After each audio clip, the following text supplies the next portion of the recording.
Well, good evening, everyone, and welcome.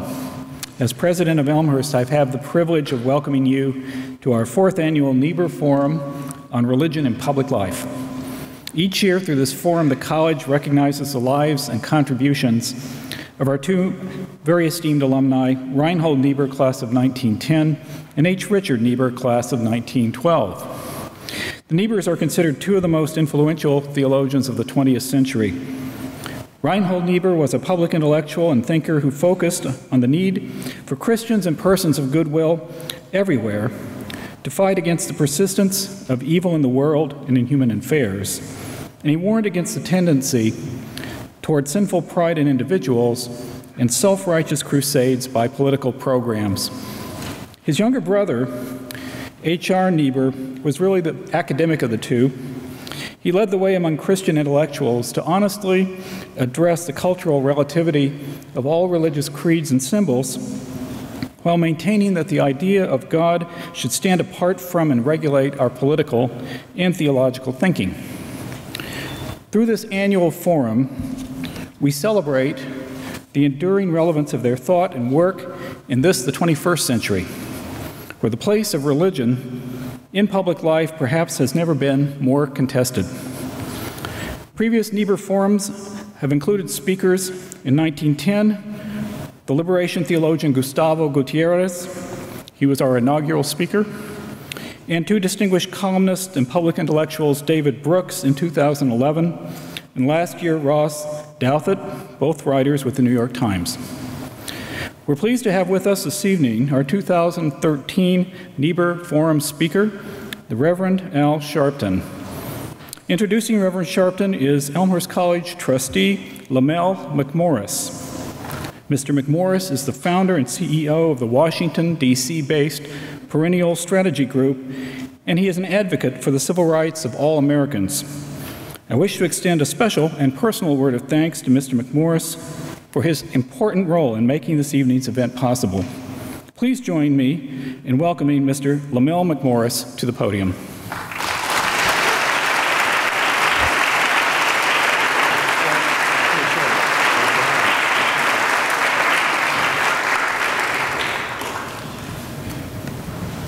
Reverend Sharpton has a new book out, or will be coming out the first week in October, called The Rejected Stone.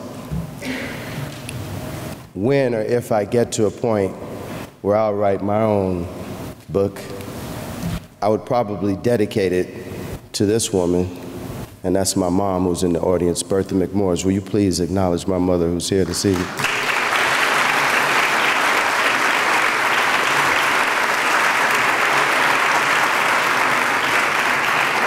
Thank you, Dr. Ray, for that very kind introduction.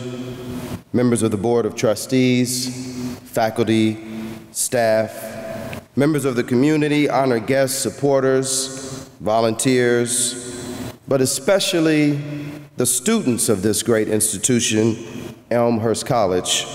It is a profound honor to introduce our speaker for this evening, the Reverend Alfred Sharpton. Give him a round of applause, even before he comes up.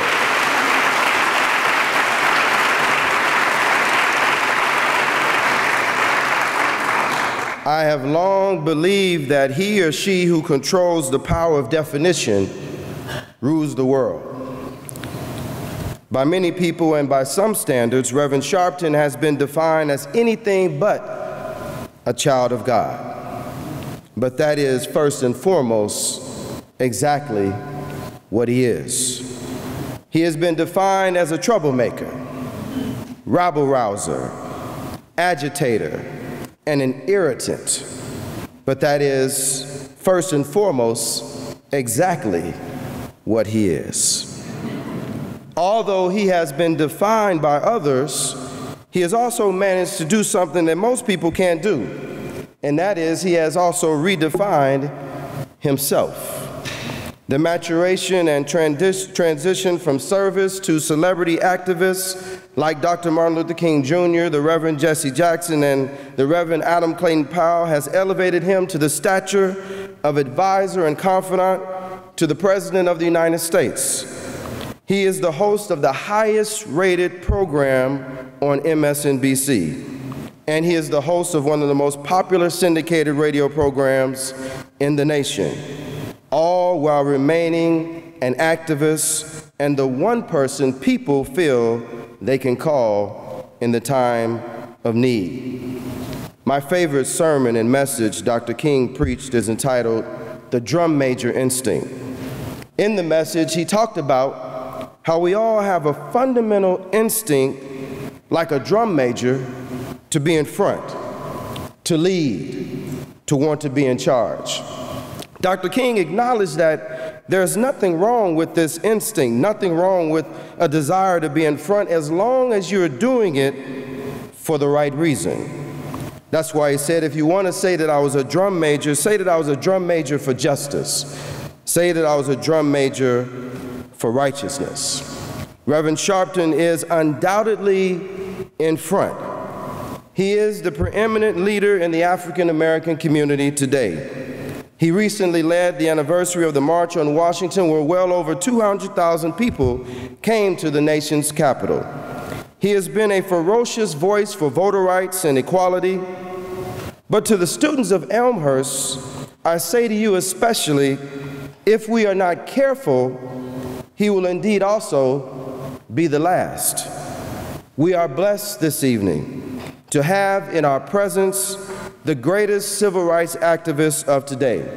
Ladies and gentlemen, I present to you my friend, the Reverend Al Sharpton.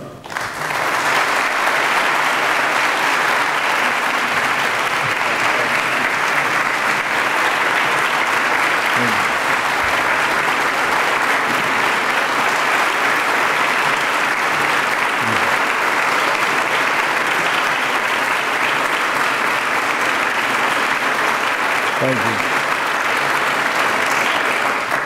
Thank you very much, and to the President and to all of the faculty and staff here at Elmhurst, and to Lamel McMorris for that introduction. And Lamel I've known through the years, and he's on the board of National Action Network, my civil rights group.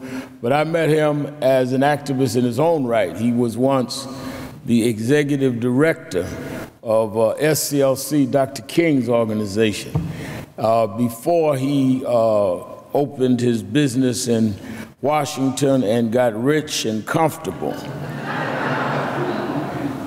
But his greatest title is he's Bertha's son, and I'm very happy that she's with us today. When I received the invitation to be here for this discussion, I readily accepted, and no one understood why. I didn't mean it like it came out, but when I saw the name of this lecture series, or of the annual event, I jumped at it because what is little known is when I joined the civil rights movement in my early preteen years, when I was around 13, the head of the Operation Breadbasket chapter in New York was Reverend Dr. William Jones, who ended up being my pastor. And he was an avid student and a voracious reader of Reinhold Niebuhr. And I grew up having to read Niebuhr, Moral Man and Immoral Society. I was the only kid in the hood in Brooklyn that would quote Reinhold Niebuhr and Arnold Toynbee and all. Now I know that my public image, one would be surprised I'd know who they are. But I not only know who they are, but had studied them. And the reason I raised that, aside from this annual forum is named to Niebuhr, who went to this school, is it also gives you some kind of understanding of where social justice, civil rights movement was, and where the faith community was, and where some of us hope to see it return today. One of the things that is omitted by a lot of what we review. Lamel McMorris mentioned that we just did the 50th anniversary of the March on Washington. A lot of the civil rights movement was based on people's religious beliefs, that they had an obligation to fight for what was right. And it was not their faith and their social activism, but we exercised our faith by doing social activism. Of late, we have seemingly developed this dichotomy that was not there. Dr. King and that generation of civil rights leaders, that generation of peace activists, they saw it as their religious and their spiritual obligation to fight for what was right. So it amazes me how now, having grown up under these guys, how I meet faith leaders that act as though doing what is right in society and being involved in it is an option for them rather than a requirement. They will decide if they get involved, which is very foreign to those of us that grew up feeling that that is part of why you are called to the ministry or called to religious service. It seems kind of strange to me that you would become pious, faith-based, religious, practicing devoutly, all to exercise it in the afterlife and do nothing here. It seems perverse, really, that you're preparing to save everyone in heaven and help no one on earth. So when you look at Niebuhr and you look at the arguments, moral man in moral society, you really, and I was telling the president that earlier, you really can just transfix that to these times. Because look at what we are viewing in the landscape today. We're not talking about whether people have good character or not. We're talking about the institutions. We're talking about the government. We're talking about how we relate to one another. So we're in a time where people say, I've lived a good family life. I've done the right thing with my children. I've not robbed or stole. But I will fight against Americans having health care. As a moral person, can you imagine that we are actually arguing about whether or not to give people with pre-existing conditions health care and at the same time say, but we're a Christian country?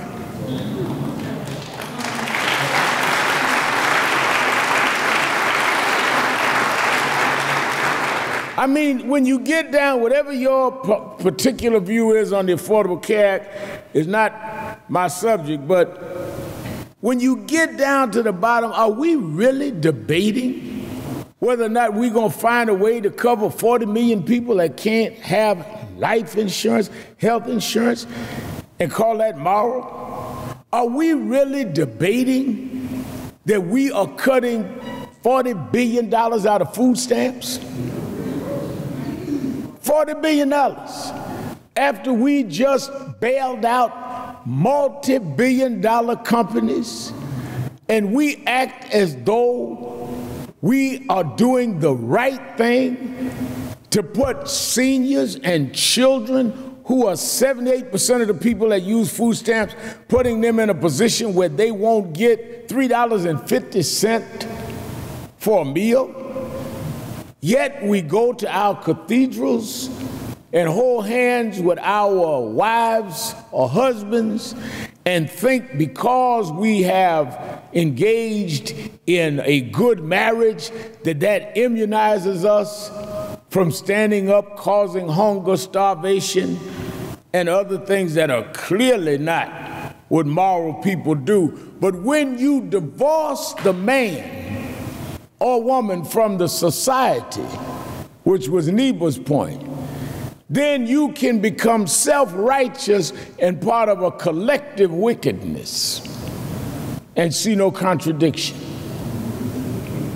Part of the obligation of the individual moral person is the fight to make moral the institutions and the government in which you engage. Otherwise, God loses his investment in you. Why invest in you if it is not going to help the world in which you live? Why ask God to bless you for your own self-aggrandizement? God, give me health. God, give me strength. God, give me energy. For what? To be self-indulgent. It's all for me. I want to be all of that. I'm not going to do nothing for you with it. I'm not going to help nobody else. I just want it for me. You know, that's why I was telling some friends of mine yesterday in Philadelphia that I had gotten to the place where I have been very selective, if at all, about doing eulogies at funerals. Because I've gotten to the place where I no longer have the stomach for making up lies about people.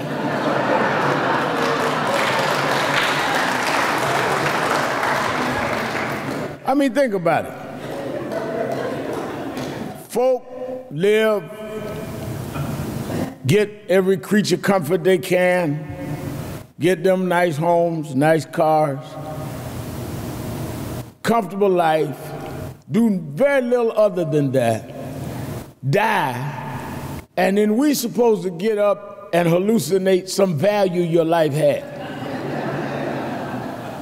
I mean, most folks shouldn't even have a funeral. They should go straight from the morgue to the cemetery, because there's really not much you could say. Because what they did was for them and is over, and it won't matter to anybody else. Think about that. If you and I were to die, what can they say? What difference does it make? I did the eulogy at Michael Jackson's burial, and I remember that night coming out of the cemetery. In fact, Lamel was with me. And there was a very well-known artist that stopped me on the coming out of where the mausoleum was, and he pulled me over. He said, "Reverend Al?" I said, "Yes." He said, "I was really touched by your eulogy." I said, "Well, thank you." He said, "No, I was really touched." I said, "Well, thank you." He says, "And if I go first, I want you to do a eulogy for me just like that." I said, "Well, you're going to have to give me something to work with." My real point is everyone should live every day asking themselves, if this is my last day, what can they say about me? What has my life meant?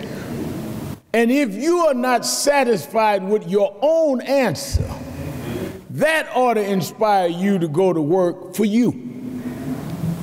We are here, 21st century America, and many of us that claim to be people of faith act as though we cannot for the life of us find out what God would have us do.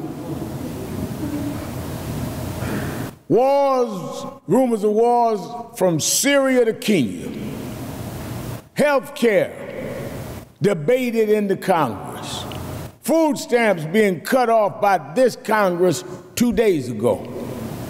Come closer to home, 13 people shot in a park a few miles from here. The same week, a man goes and kills 12 in a Navy yard in the nation's capital.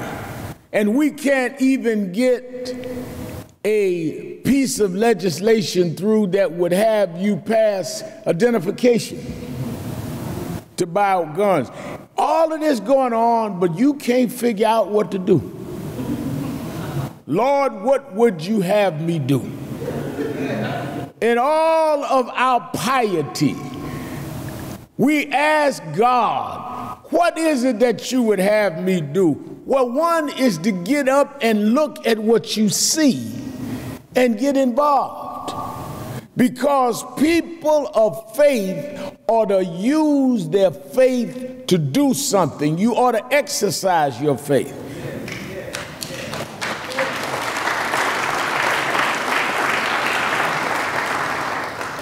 You know, there's a book out where called The Zealot. It's a bestseller. And I was reading it, and talks about, this is written by, ironically, a Muslim about Jesus.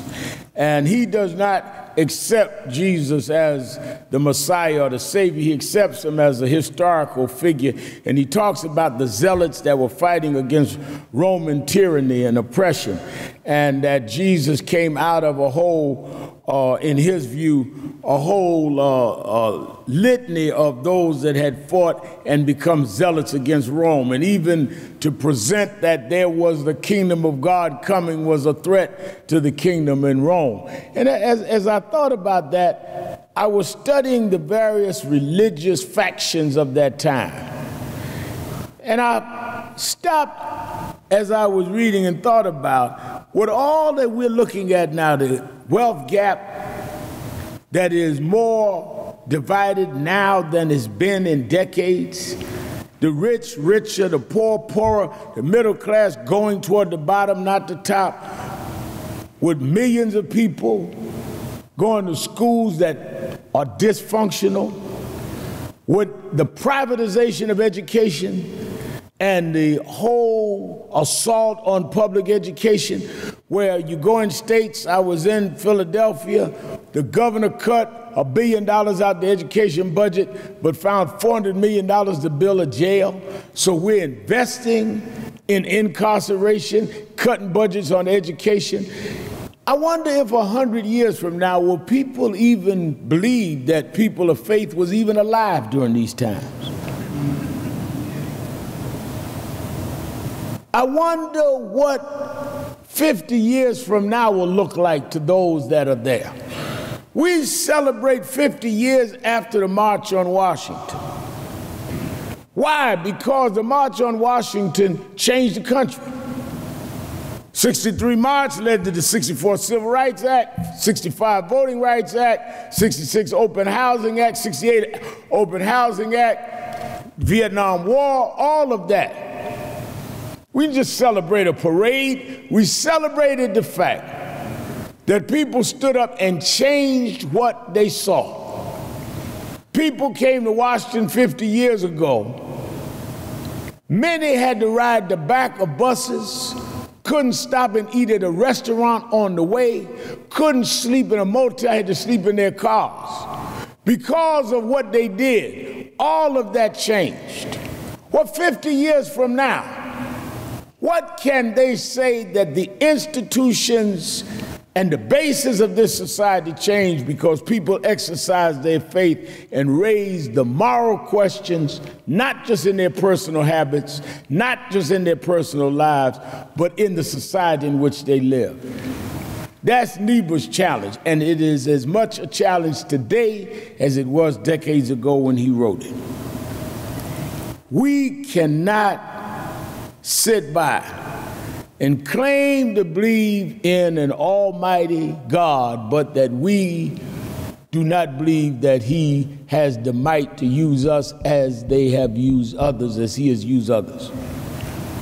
We live at very different times, but we also live in very familiar times. Familiar because we are still seeing class and race and gender bias. Different because there's been progress made by those that fought to make it.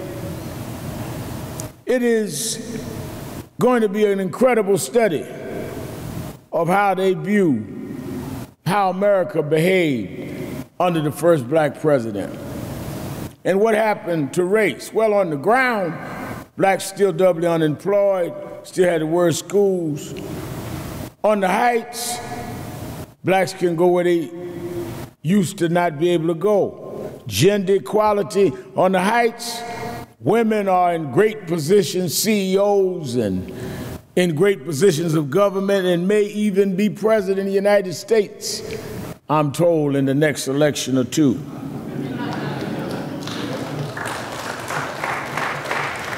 But on the ground, they still make only 78 cents for every dollar a man makes. So the societal and institutional inequality is still there. But as the Bible says, the harvest is ripe, but the laborers are few. And those that would dare raise the question about gender inequality, or racial inequality, or inequality against others because of their sexual preference, we are troublemakers. We are divisive. When my view is that it is the opposite. You are divisive if you see inequality and won't discuss it. You are divisive if you see institutionalized wrong and not expose it. You are hypocritical to see wrong and claim the power of faith and afraid to call wrong wrong.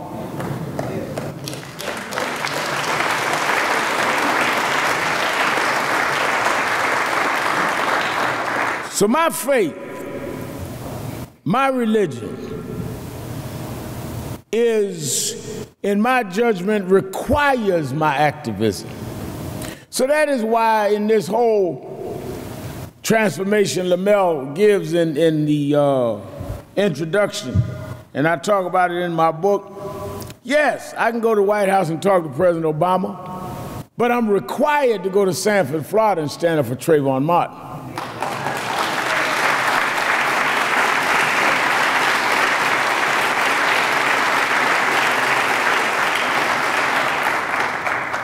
In writing the book, a man asked me, what was my great challenge and test?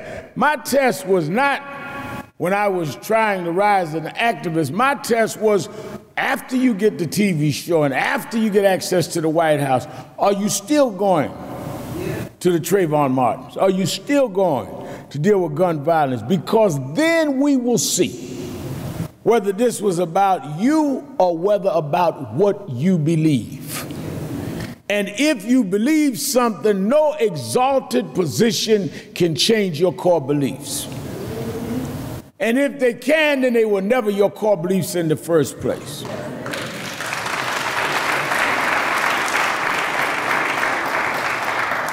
When I got the call from Trayvon Martin's family, I'd never heard of Trayvon Martin or Sanford, Florida. But when I heard about a young unarmed man killed, and they let the guy go, whether your opinion of the trial or not is another issue, but my thing is they have to have a trial. They said to me, well, how are you going to do your show? I said, well, I guess I'm going to do it from Sanford, Florida. I didn't go on TV to escape a movement because this is part of who I am, emanating from my faith. I'm required by my faith to speak for those that can't speak for themselves, to feed the hungry, clothe the naked, care for the outcast. That is a requirement.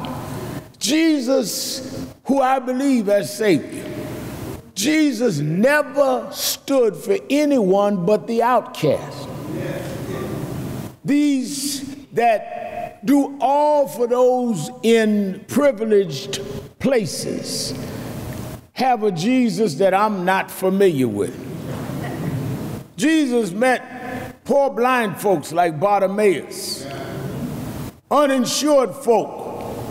He met outcasts that had been considered wrong and immoral, like the woman at the well. In his name, we come judgmental, pious, and removed. Based on what? What we've done is sanctify our own classism and sexism and racism, and we cloak it and robe it in our piety, when in fact we really have become what we ought to be fighting. So our challenge today is, in my judgment, that men and women of faith must demonstrate that they really have faith by making the faith live and reflect it in these times. We've got to deal with gun violence. We have to deal with hunger.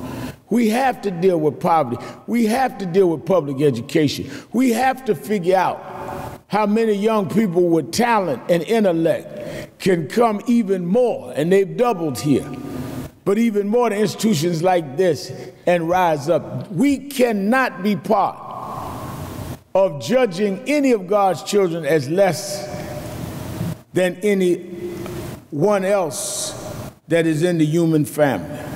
This whole concept that people are to be judged based on their circumstance rather than we ought to be judged based on how fair and equal we make society in terms of equal opportunity and equal protection under the law, to me is wrong and is perverse. Fact of the matter is, the right wing say, well, the reason that we have so many problems in the black community is family breakdown and dysfunctional families and children out of wedlock. Well, no child decides how they're going to be born. I mean, people sit up like they had a multiple choice and chose their family and their pedigree before they got here. Nobody had that choice. If you were born to a stable home with economic stability, it's not like you figured that out. But there are those who were born in circumstances, if given the chance, can excel even beyond those that were born in different circumstances. I was debating a right-wing guy the other night, and I said to him when he was going through all of this about the dysfunctional family and that self-responsibility and all that. I agree with responsibility, but I don't believe we hide behind it for societal inequality. And I said, let me ask you a question. If I told you I knew someone who comes out of a single-parent home, in fact, only saw his father maybe a month in his life, sometimes had to eat, his mother provided by food stamps, mother really never stayed one place long, he grew up different places. Do you think he'd amount to anything? He said, probably not. I said, well, next time you're in Washington, go by his house. He's at 1600 Pennsylvania Avenue.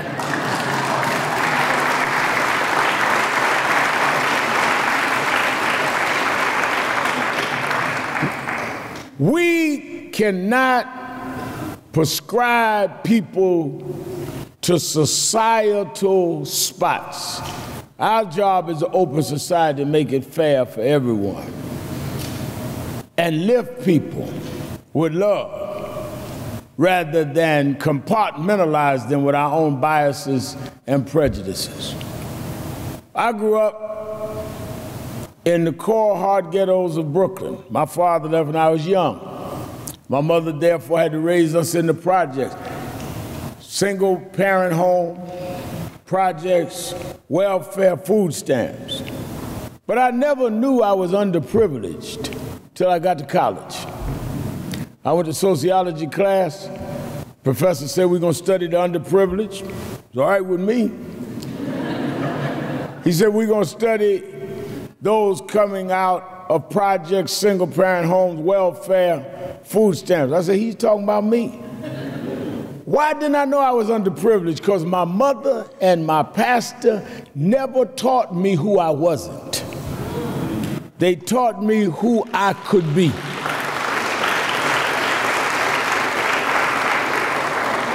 And we have designated too much of society to pre-assign spots rather than continue the movement in this country that would open it up for everyone. You are not responsible for how you come in this world, but you are responsible for how you leave. And you are responsible for what you do in the middle. And if part of what you do is not to serve others, then your faith is worthless and your practice is incomplete. true people of faith change society and make it more humane and make it more moral and make it more what it should reflect for people that believe in what is right. Those that go through the motions and the rituals and the ceremonies turn and just bless us in our states of institutionalized iniquity. I challenge even the black church in that circumstance as I close. We don't just need to have an abundant life with monies and material things. We don't need gold-plated shackles. We need freedom.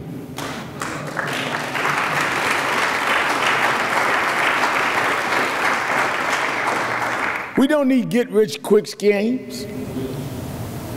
Churches that sell a lotto religion. If you come one Sunday, you may hit, get a new car. What kind of religion is that? What happened to love your neighbor? What happened to bless them that curse you? What happened to do unto others as you'd have them do unto you? All of this Mercedes-Benz, Lexus, like Jesus went to the cross to get you a BMW. That is the kind of faith that we must return to and be not afraid to preach it, even if it is no longer popular, even if it is not what is considered contemporary. It will always be eternal, because right will always be right, and wrong will always be wrong. And if you stand for what's right, it will matter in the end. And if you stand for what's wrong, no matter how much you accumulate, it will not be able to cover the irrelevance of your journey. I would hope that we understand that our challenge as those that claim to believe in something is not what we profess, but what we do, and where our actions are, and where our involvement is, and where people can say when our journey is over, that our journey helped make a better neighborhood, a better nation, and a better world. Other than that, our journey has been about self-aggrandizement, and that is not what is required of those that truly believe in something and believe that God can use them in some way to make a difference. Thank you, and God bless you.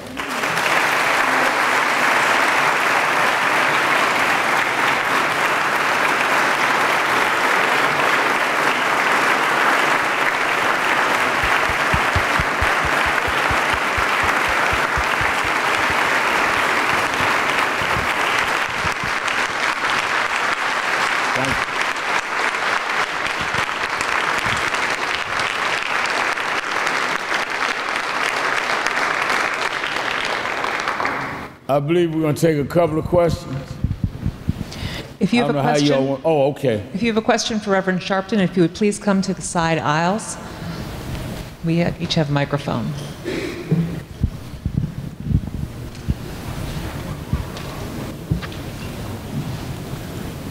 I'm glad I was so thorough that no one has a question.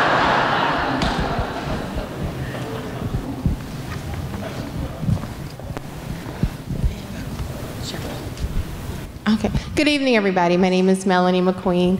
I have to say, Reverend Sharpton, I am just so blessed and honored to be here. I remember seeing you for the very first time when I was probably, I don't know, 10, 11. And I can't believe I'm looking at you. But anyway, I wanted to talk to you. I'm very active in my community, and I wanted to talk to you about what to do to get our youth, our African American youth, more excited about education and more excited about actually knowing their history. I think that one of the things that we have to do is communicate to them in a way that they understand. And that is that we've got to relate to the fact that they need to know what they will gain and what they have the possibilities and potential of if they pursue education and understand their history. A lot of people talk at them and never talk to them in terms of their own self-interest and in terms of what it means and what it does not mean. And rather than lecture them, really communicate with them. In National Action Network, we've been able to build a large youth department, one, because we let youth talk to youth. Head of our youth department nationally is a 15-year-old young lady. And she knows how to talk and use hip-hop and all in a way to challenge them and tell them what's in it for them. And their history, they need to understand that history is not something removed. History is something that they live under prerogatives of now and make every day. So it is a challenge, but it's not an insurmountable challenge. Good evening, my name is Callum Williams. I'm a freshman at Elmhurst College. And one of the things I wanted to know was what were some of the struggles or some of the trials that you had to overcome to get to where you are today? Well, many. I think that one, and that's really the basis of the book Lamel said that I had coming out. You've got to first determine what it is that you want to do and be committed and focused that that's what you intend to remain committed to no matter what. One of my biggest struggles was distractions, because as you grow, you're going to get all kinds of things thrown at you. You've got to remain committed and consistent. You've got to be disciplined and focused that this is where I'm trying to go. And you've got to believe in yourself more than those that respond to you. If you are engaged in any kind of move and it's based on the acceptance or applause or support of others, you will never achieve anything. You never know what you really believe until no one believes it but you, and you still remain committed to it. And I think that when you can deny yourself popularity, friendships, and say, this is where I stand, that is in many ways where you conquer the defeat of someone that has the ability to change the world. Every great person that I've studied, whether it was Mandela or Dr. King, whoever, went through the dark period where they were rejected. That's why I wrote the book, The Rejected Stone. Mandela went to jail 27 years. The whole world praise for Mandela today. He was considered a terrorist most of his life. He had to go through that to become this. I look now at Muhammad Ali, who I knew well. And Ali walks in a place, everybody stands up and applauds. I remember when he was the pariah of America because he wouldn't fight in Vietnam. So my pastor used to say, no cross, no crown. You've got to be willing to bear a cross in order to wear a crown.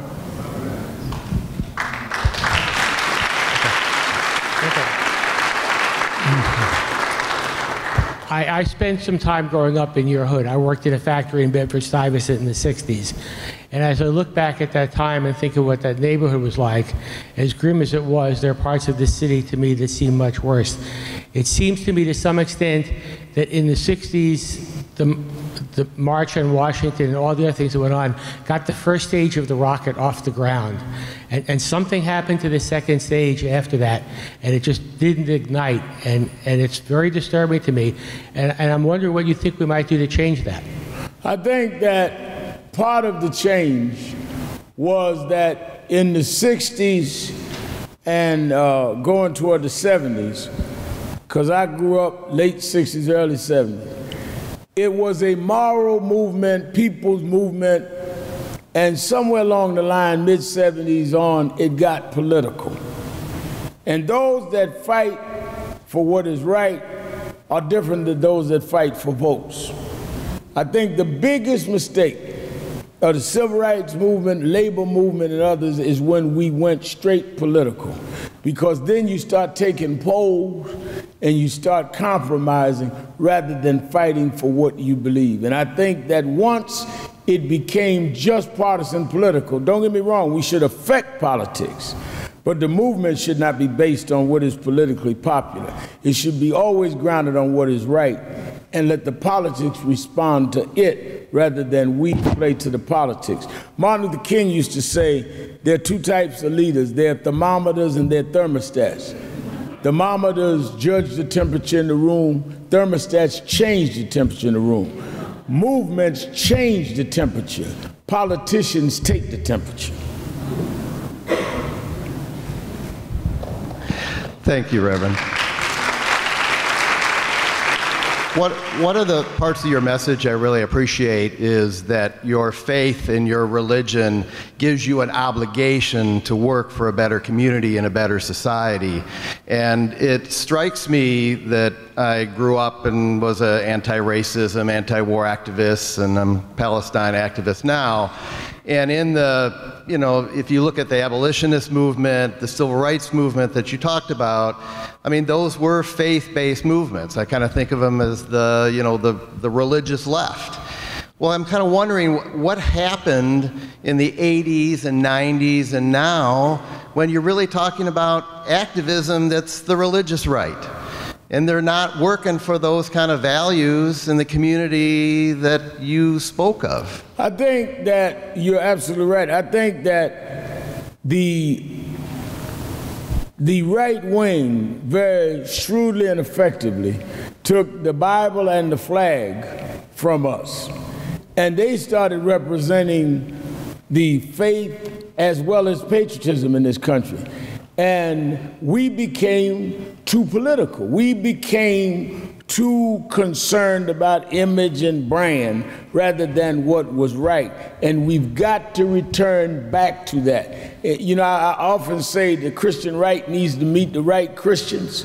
Well, that's because they have acted like what they're doing is really what Christianity is about, not what people like Niebuhr were talking about. Because how do you have a faith that's based on people that talked about blessing the poor, and you give subsidies to the rich and cut off food stamps, and even remotely call that Christian? But they're not challenged. Where is the challenge coming from the faith community? And I think that's what we've got to return to. Good afternoon, Reverend Sharpton. I am the social political action chairman of my church. And oftentimes when there is anything within the community that I'm trying to rally around, I end up being a committee of one. What are your suggestions for rallying the troops in this day and time? Well, I think first of all, you must Let's have an honest appraisal of history. There was never a time that the majority was involved in movements. Movements have always been based on a minority of the faith community that would pay the price for the majority. Don't forget, Martin Luther King was ran out of the National Baptist Convention. Now, the same churches that refused him now have Martin Luther King Memorial Days every year. So if you're looking for a crowd, you're not going to get that. Work for those few that will work hard, that will affect the many. Because you will never, the Bible says, there will be a traveler every now and then. So don't worry about you're not going to get the majority of the church. Work on getting those few that will go with you. And as you build, and the fervor of your cause and your sacrifice will make room for more and more to join you. But you will never start with huge numbers if you're going to fight for what's right.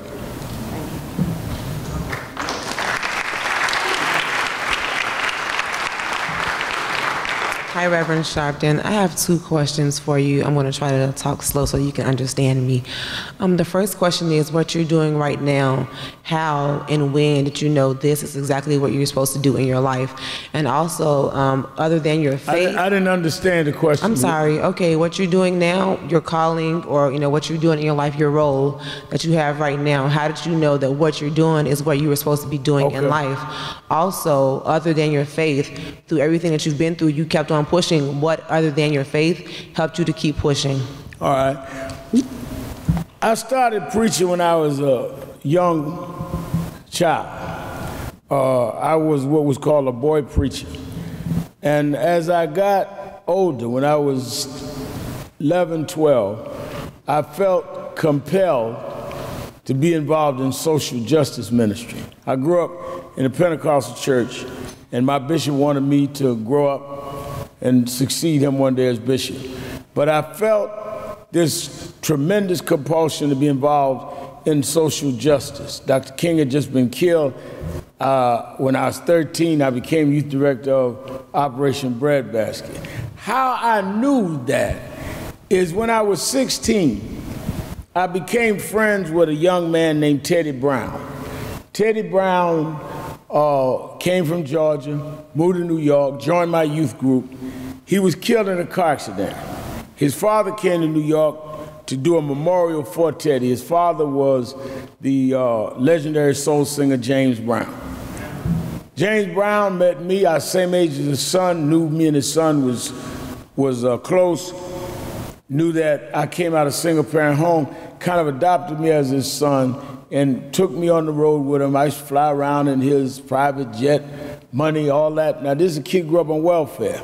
But one day, a few months later, I woke up and I said, Mr. Brown, I can't do this because I am not fulfilled unless I'm fighting for social justice. And I went back to Brooklyn and continued my civil rights work. You will know what it is you're doing by the fact that you can't help but do nothing else. When your passion is that, when that's why you get up in the morning, you will know that that is what you're supposed to do. Anything that does not turn on all cylinders in you is not your calling. But anything that does, no matter how impossible it looks, no matter how difficult it looks, but that turns all of you on, that's what you're supposed to do. And that's where faith comes in. Once you connect with it, then your problem is, well, how do I do it? Well, that's where you had the faith that is where God provides what you need. When I started, I didn't have a dime. I had less than a dime. But I believed that this is what I was born to do and that God would provide, and he did. If he didn't provide, then I was believing in something that wasn't true. So once you surrender to what your calling is, then your calling will provide your way. How, other than my faith, did I keep going? Because I felt that the only way I would be fulfilled is doing what it is I wanted to do. I had what I felt called to do. I had people told me, well, you're well known now, you can run for Congress. But that wasn't my role. My role was doing what I do. And I had no idea where it was going. I couldn't have predicted when I supported President Obama that he was going. Hillary Clinton was a senator in my state. I had no way, no reason to believe he was going to be president. And if he was, that he would continue a relationship with me. So all of it looks great now. Oh, he can go talk to the president. Oh, he's on MSNBC. When I went and met with the president of MSNBC, I didn't go asking for a show. I went for some program. He asked me to come in and fill in for somebody. Then he asked, would I stay there? No, there's never been a civil rights leader with a daily show and still doing civil rights. So things can happen beyond your own expectation if you be loyal to what you're supposed to do.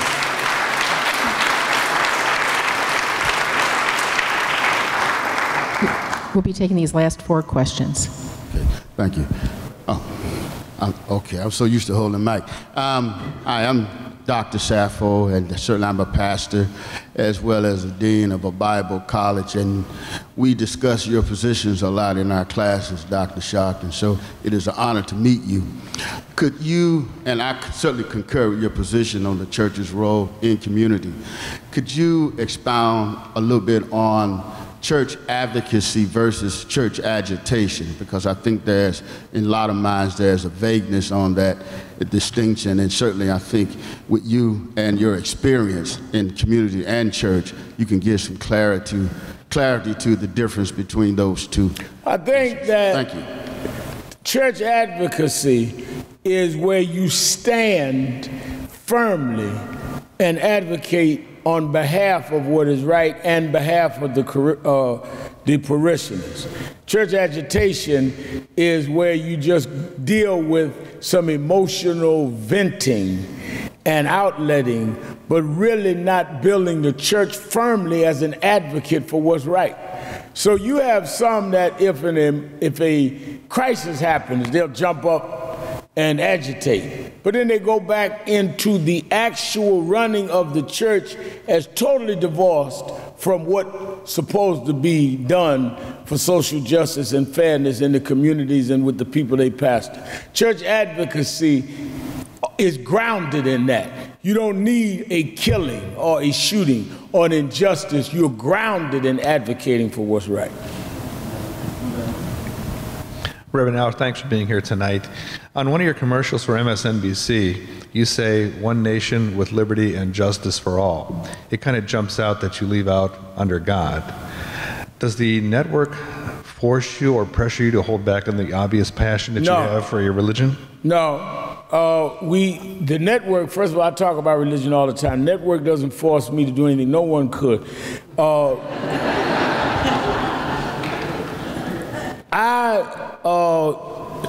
To say that was edited would be more, I will say this. The network did not force that. That was something that should not have gone the way it did go.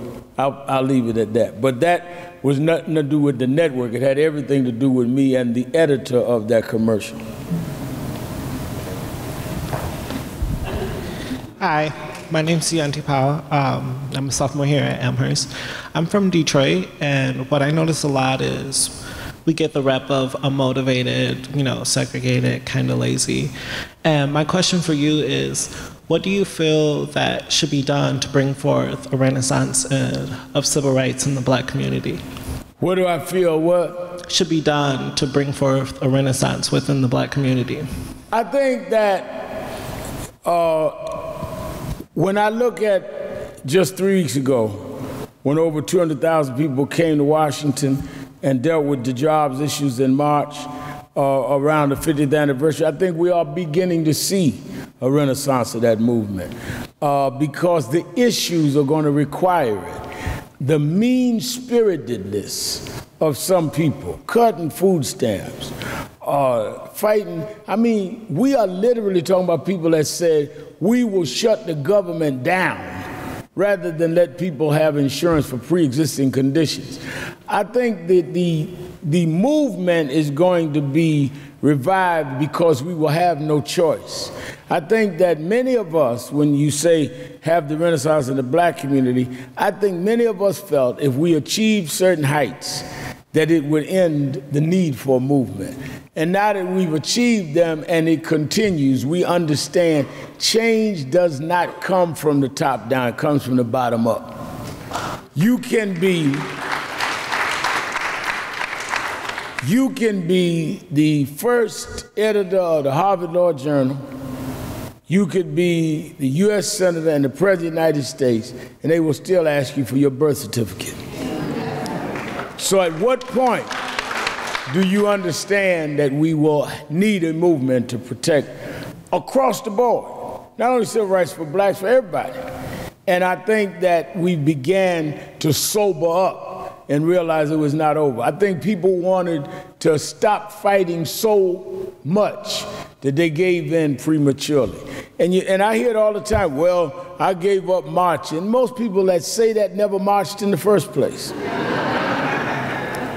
there's always been those of us that paid the price for the many, and you've got to be willing to do that. And our last question. Hello, Sharpton. It's an honor to see you. I'd like to repeat the sentiments that you are a great person. I remember first seeing you when you debated Christopher Hitchens a few years back on the book God Is Not Great.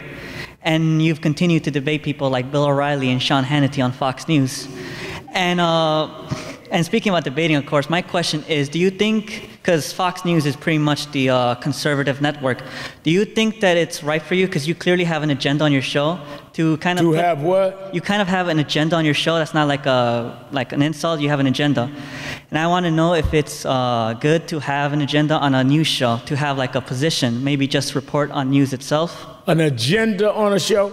Yeah. Yeah, I think it is good to have an agenda. I think that you have people that do news, and you have people that do opinion formats. And I think that what I do and what others do is opinion. People don't watch me to look for the weather. They know I'm not giving the weather.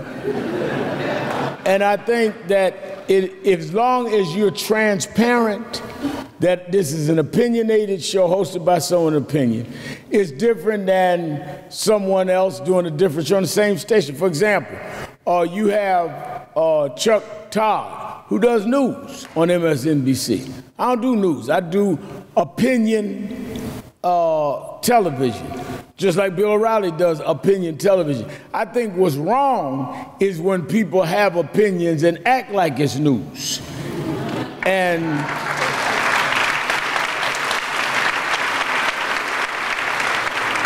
when they slant so-called objective news toward their opinion. And I think that is what's wrong. Give you an example. They will write in the Chicago Tribune, objective reporter, the influential so-and-so spoke at Elmhurst College. Or the controversial Reverend Al Sharpton. Well, who determines who's influential and who's controversial? That's an opinion. That is what I think is wrong. But if you know coming out that the person has an opinion, then you can watch them knowing that that's their opinion, and they bring people from an opposing view. I don't have a problem with that. Thank you. Thank you.